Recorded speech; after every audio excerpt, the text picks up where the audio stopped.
Hey everybody, welcome back to another vector statics worked problem video. In this video we're going to be working through a problem that requires us to break down or decompose a three-dimensional vector into its rectangular components. So this is the setup of the problem here. There's some kind of radio tower, which is this blue kind of tower looking thing. And there's three cables supporting it, but the only one that we're concerned with right now is the cable that's going from point B to point A. Now what's given in the problem is that the tension in this cable, TAB, is known as 2,500 newtons, and we're essentially asked to find the X, Y, Z components of that force. Now to be clear, the way this problem is worded, it says that the given tension is TAB at 2,500 newtons. That suggests that the force vector that we're trying to solve for is that from A to B. So you can imagine there's some kind of support at the XZ plane, which is essentially the ground, and what we're really trying to find are the three vector components of the cable pulling at point A. So just to kind of jump ahead a little bit to give us a little bit of a framework here, the force vector that's going from point A to point B, it looks like it's got a component in the negative X direction,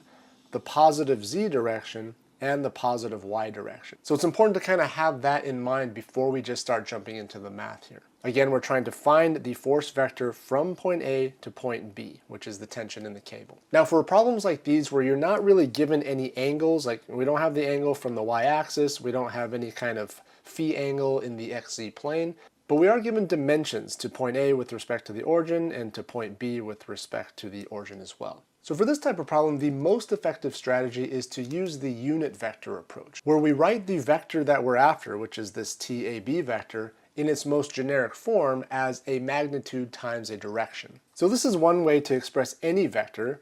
The vector TAB is just the magnitude of that vector multiplied by the direction of that vector. It's just the fundamental definition of vectors.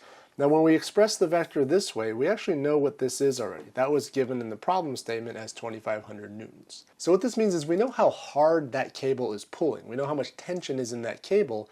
We're just not quite sure what direction that force is pointing. And that's where this unit vector comes into play. If we can figure out that direction using a little bit of geometry here, then we just scale it up by TAB and that becomes our vector. So the key for this problem is really sorting out what this unit vector is, then we just scale it up by 2,500 and we're done.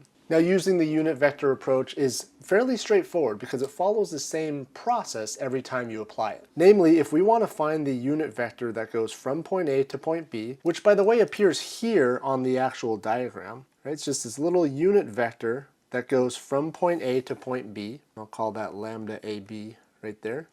And really all it is a pointer. It's just you can think of it as your index finger and you're just pointing in the direction of that force in 3 dimensions. The way to describe this vector is just to take the vector from A to B. Now that's going to have units of meters in this case. And because that vector will generally not have unit length, we're just going to divide out by the magnitude of that vector, which will normalize it to be a unit vector. So the way to do this is to imagine that you're standing at point A. And you just have to ask yourself, well, how do I get to point B? How far in each of the 3 coordinate axes do I have to travel to get to point B? And this is where the given geometry comes into play, because at point A, you can see that the x-coordinate is 40 meters from the z-axis to point A. So my x-coordinate at point A is already 40 meters, and then to get to point B, I actually have to travel along the x-axis in the negative direction to get back to 0, right? The x-coordinate of point B is 0. So one way to think about this is just that it's a difference in coordinates between the 2 points. So we want to end up at 0, but we started at positive 40 meters. So the delta is actually negative 40 meters in the x direction. Now to get from point A to point B, how far do we have to travel along the y-axis? Well, point A starts in the xz plane. In other words, its y-coordinate is 0. Point B's y-coordinate is at 80 meters. That's the height of this radio tower. The delta there is just 80 minus 0, right? So the net gain is 80 minus 0 in the y direction. Lastly, we also need to travel along the z directions by some amount. At point A, note that the z-coordinate is actually negative 30 meters because the positive z-axis is this way. So we start at negative 30 meters and we end at a z-coordinate of 0.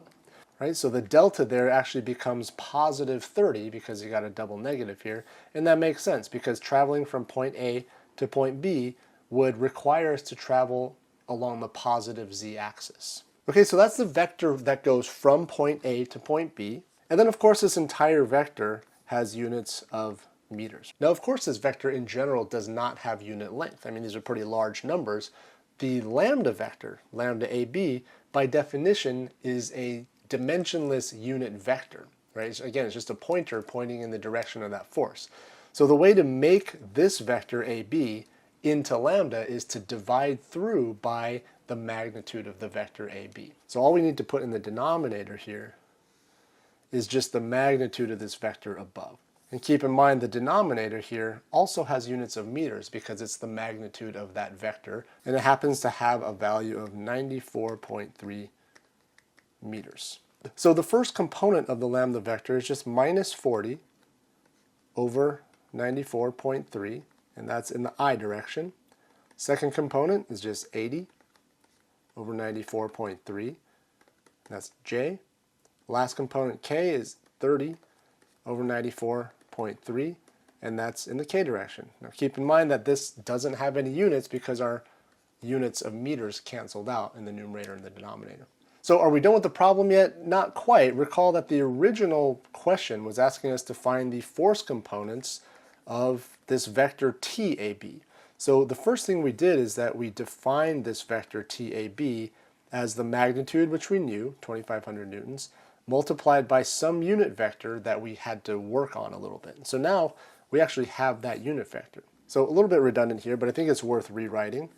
We've got 2,500 now, 2,500 newtons, which is the magnitude of the force TAB multiplied by this unit vector that we just came up with. And then all that's really left to do is to just go ahead and distribute this 2,500 into the unit vector.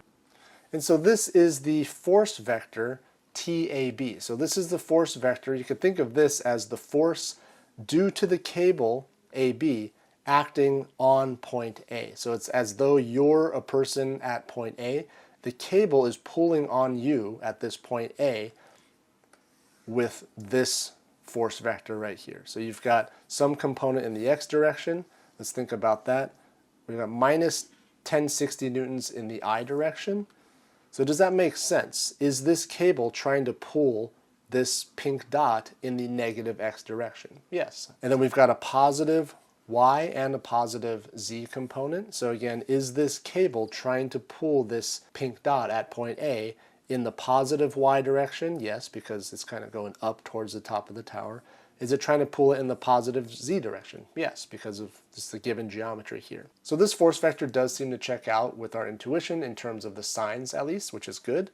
But keep in mind that the question asked us for the force components of TAB. So when a question asks for the force components, it's really asking you for scalar values that represent the x, y, z components of the vector, if that makes sense. So when it's asking you for the force components, yes, this whole purple box is the final vector, but the force components are these things right here. So minus 1060 newtons is the, we can call that the TAB x component. 2120 newtons, we can call that the TAB y component.